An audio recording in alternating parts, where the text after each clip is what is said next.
Hello दोस्तों आज की वीडियो काफी इंफॉर्मेटिव काफी नॉलेजेबल है क्योंकि दोस्तों इस वीडियो में आज हम बात करने वाले हैं एक ऐसे कंपनी के बारे में जिस कंपनी के दोस्तों फाउंडर जिन्होंने इस कंपनी को स्टार्ट किया था, इस कंपनी को बनाया दोस्तों, इस कंपनी के फाउंडर को ही दोस्तों Reserve Bank of India RBI ने इस कंपनी से जबरदस्ती बाहर निकाल दिया है। क्योंकि दोस्तों इस कंपनी के जो फाउंडर है उनके ऊपर एलिगेशन से आरोप है कि उन्होंने इस कंपनी में कोई फ्रॉड किया है, स्कैम किया है, घोटाला किया है, जो हम दोस्तों आगे डिटेल में डिस्कस करने वाले हैं। इस कंपनी के दोस्तों फाउंडर के ऊपर सेंट्रल ब्यूरो ऑफ इन्वेस्टिगेशंस यानी कि दोस्तों सीबीआई ने एंड एनफोर्समेंट डायरेक्टरेट यानी कि दोस्तों ईडी ने मनी लॉन्ड्रिंग के केसेस भी फाइल किए हैं। इस कंपनी के दोस्तों फाउंडर को 8 मार्च 2020 को अरेस्ट भी कर लिया गया है prevention of money laundering act के तहत। तो दोस्तों जिस कंपनी की आज हम बात करने वाले हैं उसका नाम है यस बैंक लिमिटेड।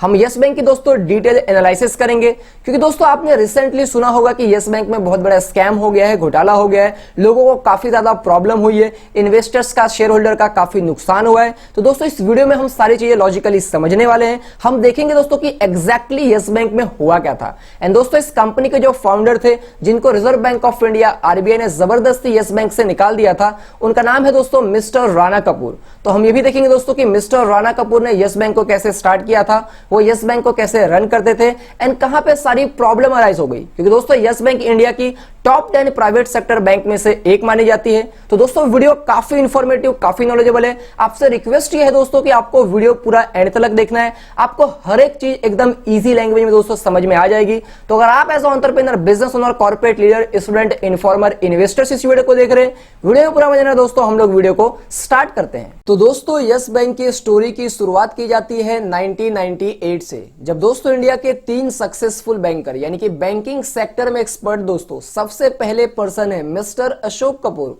उनके सरनेम का स्पेलिंग है KAPUR। सेकंड पर्सन है दोस्तों मिस्टर राणा कपूर, इनके सरनेम का स्पेलिंग है KAPOOR। एंड थर्ड पर्सन है दोस्तों मिस्टर हरकीरत सिंह। ये तीनों मिलकर दोस्तों इंडिया में एक एनबीएफसी कंपनी, एक non banking financial company राबो India finance setup करते हैं with the help of राबो bank of Netherland की दोस्तों एक राबो बैंक है, उनके हेल्प से, उनके साथ में पार्टनरशिप करके ये इंडिया में एक NBFC company राबो India finance setup करते हैं। राबो इंडिया फाइनेंस सेटअप करने के दोस्तों 3-4 साल के बाद ये डिसाइड करते हैं कि ये एक बैंक ओपन करेंगे। एंड इनका जो भी स्टेक होता है राबो इंडिया फाइनेंस में, वो अपना तीनों दोस्तों सारा स्टेक वहां से सेल कर देते हैं, बेच देते हैं, ताकि जो भी पैसा आएगा उस पैसे का ये यूज करेंगे जो ये नया बैंक ओपन करने वाले हैं उसके लिए। एंड उस टाइम पे दोस्तों जो गवर्नमेंट है वो न्यू बैंक को लाइसेंस भी देना चाहती थी। तो इस तरीके से दोस्तों 2003 में यस बैंक पिक्चर में आता है, यानी कि दोस्तों ये लोग मिलकर 2003 में यस बैंक को इनकॉर्पोरेट करते हैं। उसके बाद दोस्तों 2003 में ही मिस्टर हरकीरत सिंह जो होते हैं दोस्तों, वो यस बैंक को क्विट कर देते हैं, यस बैंक को छोड़ के चले जाते हैं। क्योंकि दोस्तों जो तीनों पार्टनर होते हैं mister Ashok Kapoor, mister Rana Kapoor and Harkirat Singh, ये तीनों में दोस्तों कुछ इंटरनल इशू हो जाता है for the appointment of CEO and executive chairman. तो अब इस तरीके से दोस्तों यस बैंक में जो मेजर प्रमोटर्स बसते हैं वो 2 बसते हैं। एक बसते हैं दोस्तों मिस्टर अशोक कपूर एंड दूसरे बसते हैं दोस्तों mister Rana Kapoor. And yes bank को दोस्तों 2004 में बैंकिंग लाइसेंस मिल जाता है एंड यस बैंक अपना बिजनेस ऑपरेशन स्टार्ट कर देता है, जहां पे जो दोस्तों मिस्टर अशोक कपूर होते हैं वो यस बैंक के चेयरमैन बनते हैं एंड जो मिस्टर राणा कपूर होते हैं वो यस बैंक के मैनेजिंग डायरेक्टर एंड सीईओ बनते हैं। अब दोस्तों 2005 में यस बैंक का आईपीओ आता है, यानी कि दोस्तों yes bank publicly share issue करके पैसे रेस करती है। यस बैंक का शेयर दोस्तों अब स्टॉक एक्सचेंज में रजिस्टर्ड होता है। यस बैंक एक पब्लिक लिमिटेड कंपनी होती है। अब दोस्तों हर साल यस बैंक धीरे धीरे ग्रो करती रहती है। 2008 में दोस्तों यस बैंक को बहुत बड़ा शॉक लगता है जब ये न्यूज आता है कि यस बैंक का वन ऑफ द को फाउंडर जो मिस्टर अशोक कपूर है, यस बैंक के चेयरमैन, उनकी डेथ हो जाती है 26/11 के टेररिस्ट अटैक में।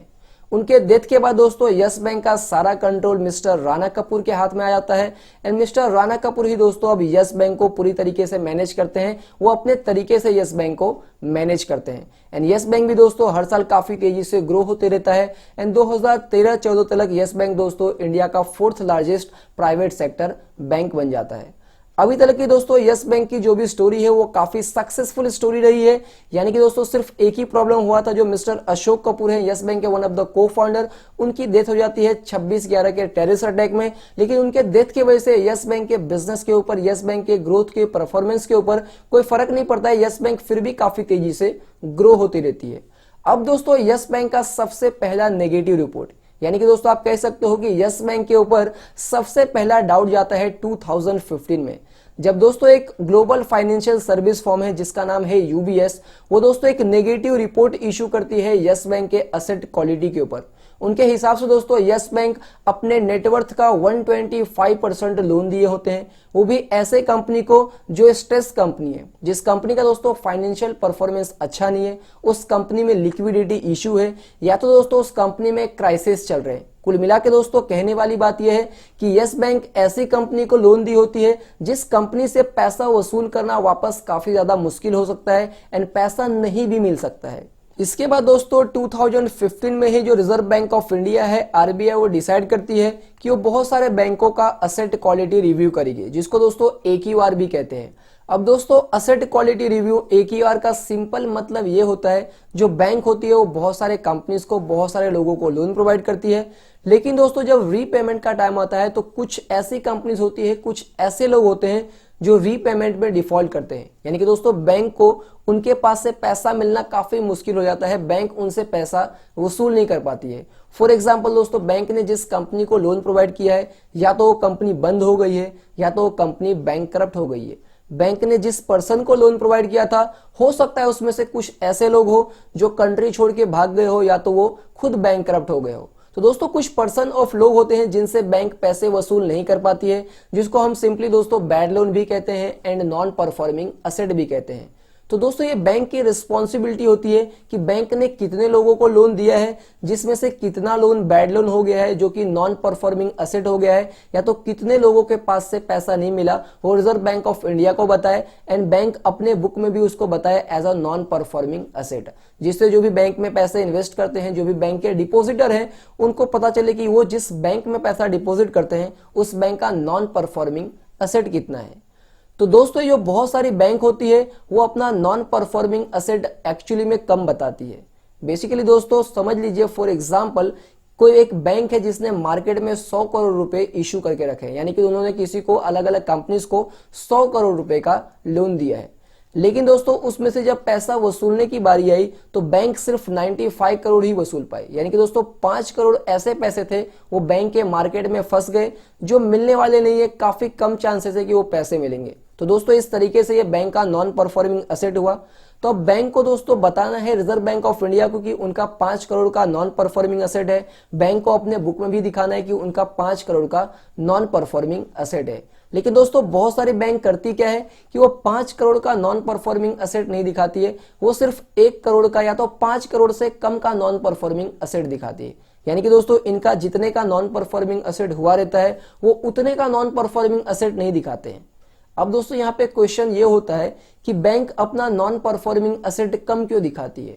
तो बेसिकली दोस्तों कोई भी बैंक का अगर नॉन परफॉर्मिंग असेट ज्यादा है तो समझ लीजिए कि उस बैंक का फाइनेंशियल पोजीशंस अच्छा नहीं है, उस बैंक में कभी भी लिक्विडिटी इशू आ सकते हैं, क्योंकि दोस्तों बैंक का मेन काम होता है लोगों को लोन देना एंड उन लोन का वापस से रीपेमेंट लेना। लेकिन अगर बैंक लोन देती है एंड रीपेमेंट में कुछ पैसे फंस जाते हैं तो हो सकता है जो डिपोजिटर उस बैंक में पैसे डिपॉजिट करते हो उनका भी पैसा अगर बैंक किसी को लोन में देती है तो वो पैसा फंस सकता है। एंड ऐसे कर करके दोस्तों अगर ज्यादा पैसा फंस सकता है तो उस बैंक का नॉन परफॉर्मिंग असेट काफी ज्यादा हो जाएगा।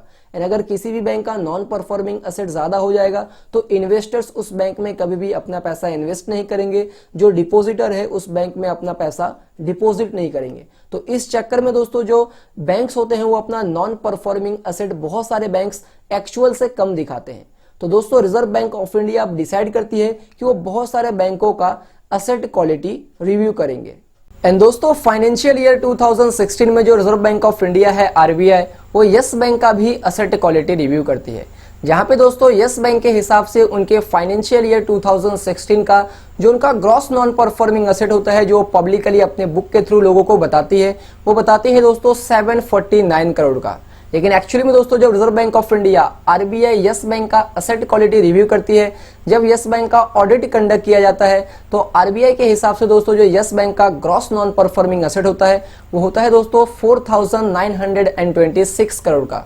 यानी कि यहाँ पे जो under reported gross non performing asset है वो है 4177 करोड़ का, जो रिजर्व बैंक ऑफ इंडिया से भी एंड पब्लिक से भी यस बैंक छुपा के रखती है।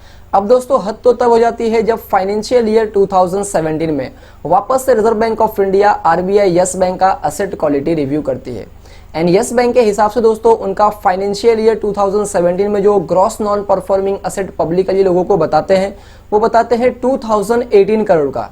लेकिन एक्चुअली में दोस्तों जब reserve Bank of India RBI वापस से यस बैंक का असेट क्वालिटी रिव्यू करती है, जब वापस से यस बैंक का ऑडिट कंडक्ट किया जाता है 2017 में, तो रिजर्व बैंक ऑफ इंडिया के हिसाब से दोस्तों यस बैंक का जो ग्रॉस नॉन परफॉर्मिंग असेट होता है वो होता है दोस्तों 8,373 करोड़ का। यानी कि यहाँ पे वापस से under reported gross non performing asset जो है दोस्तों वो है 6,355 करोड़ का, जो yes bank reserve Bank of India से भी छुपा के रखती है एंड पब्लिकली लोगों से भी छुपा के रखती है। अब दोस्तों जो यस बैंक है उनका एक्चुअल फिगर कुछ और होता है, लेकिन ये लोगों को पब्लिकली कुछ और बताते हैं, रिजर्व बैंक ऑफ इंडिया से भी चीजें छुपा के रखते हैं। अब दोस्तों यहाँ पे क्वेश्चंस ये रहे होते हैं कि यस बैंक में ग्रॉस नॉन परफॉर्मिंग असेट इतना ज्यादा क्यों था। तो दोस्तों जो यस बैंक के फाउंडर है मिस्टर राणा कपूर, जो यस बैंक के मैनेजिंग डायरेक्टर एंड सीईओ भी थे, उनका दोस्तों बिजनेस करने का तरीका काफी डिफरेंट था। इनको दोस्तों बैंकिंग सेक्टर में बहुत ज्यादा एक्सपीरियंस है, काफी इंटेलिजेंट है एंड बहुत ज्यादा रिस्क लेते हैं। दोस्तों रिपोर्ट्स के हिसाब से ऐसा कहा जाता है कि जब किसी कंपनी को हर एक बैंक लोन देने से मना कर देती थी, उस कंपनी को दोस्तों मिस्टर राणा कपूर एंड इनकी जो यस बैंक है वो लोन प्रोवाइड करती थी ज्यादा रिस्क लेके। जहाँ पे दोस्तों ये रिस्क ज्यादा लेते थे तो ये रेट ऑफ इंटरेस्ट भी थोड़ा ज्यादा चार्ज करते थे एंड दोस्तों कभी कभी ये एक्स्ट्रा फीस भी चार्ज करते थे। एंड कभी कभी दोस्तों टर्म्स एंड कंडीशंस ये भी होती थी कि जिस कंपनी को यस बैंक लोन प्रोवाइड करती है उस कंपनी के एम्प्लॉय को यस बैंक में अपना सेविंग बैंक अकाउंट ओपन करना पड़ेगा। तो इस तरीके से दोस्तों इनका स्ट्रेटेजी था, इनका तरीका था बिजनेस करने का। इन्होंने यस बैंक को ग्रो भी किया था। ऐसा नहीं है दोस्तों कि ये सिर्फ कंपनी को लोन ही प्रोवाइड करते थे, वहां से पैसे रिकवर नहीं कर पाते थे। ये पैसे रिकवर करने में दोस्तों काफी स्मार्ट थे। विजय माल्या की दोस्तों किंगफिशर एयरलाइंस को इन्होंने लोन दिया था, वहां से भी इन्होंने अपने सारे पैसे कवर कर लिए थे, जबकि दोस्तों जो दूसरी बैंक है उनको उस केसेस में लॉस हुआ था।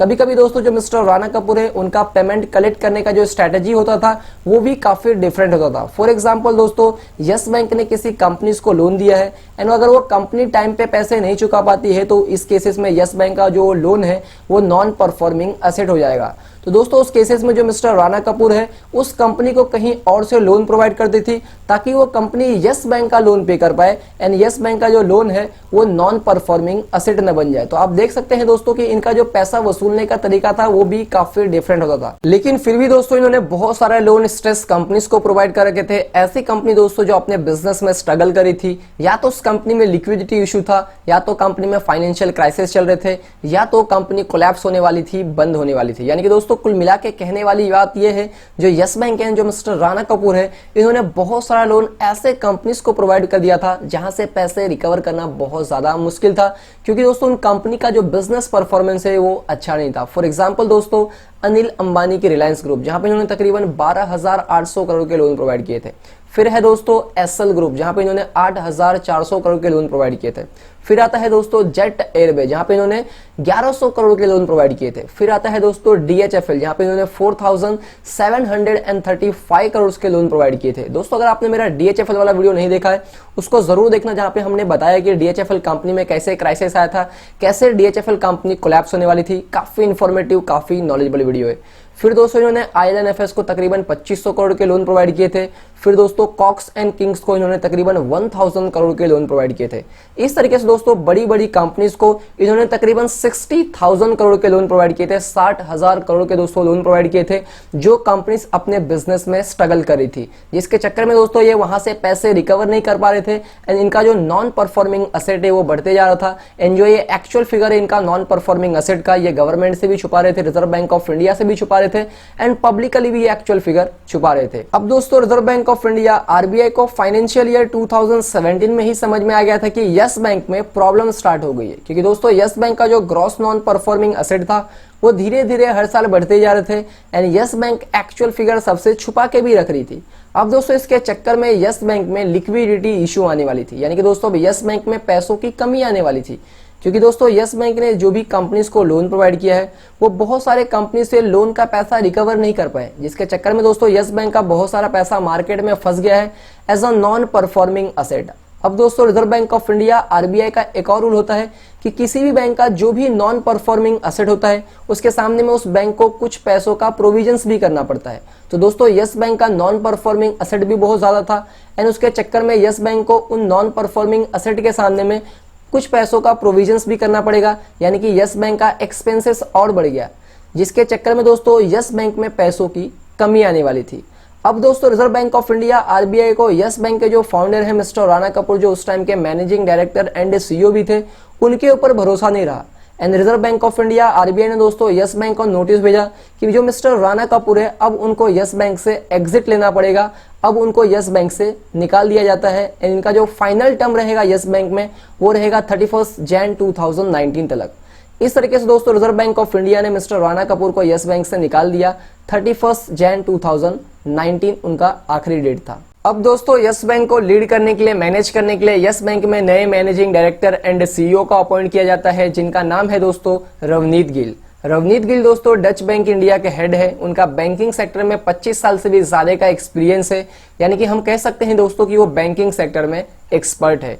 रवनीत गिल दोस्तों वादा करते हैं कि वो यस बैंक में इन्वेस्टर्स लेके आएंगे, जो इन्वेस्टर्स यस बैंक में अपना पैसा इन्वेस्ट करेंगे एंड इस तरीके से यस बैंक के पास में कुछ पैसे आएगा एंड यस बैंक अलग अलग कंपनीज को, लोगों को लोन प्रोवाइड करेगी and yes bank interest income earn करेगी एंड इस तरीके से यस बैंक का जो भी बिजनेस ऑपरेशन है धीरे धीरे ग्रो होगा। क्योंकि दोस्तों हमने देखा था कि यस बैंक में लिक्विडिटी इशू हो जाती है, यानी कि पैसों की कमी हो जाती है। यस बैंक का बहुत सारा पैसा मार्केट में ब्लॉक हो जाता है as a non performing asset and bank का दोस्तों जो मेन बिजनेस होता है वो होता है लोगों को लोन प्रोवाइड करना, कंपनीज को लोन प्रोवाइड करना एंड वहां से इंटरेस्ट इनकम अर्न करना। लेकिन यस बैंक के केसेस में दोस्तों इन्होंने बहुत सारे कंपनीज को लोन तो प्रोवाइड किए हैं लेकिन ना वहां से इंटरेस्ट इनकम अर्न कर पा रहे हैं, इनका तो प्रिंसिपल अमाउंट भी वहां पे मार्केट में ब्लॉक हो गया है।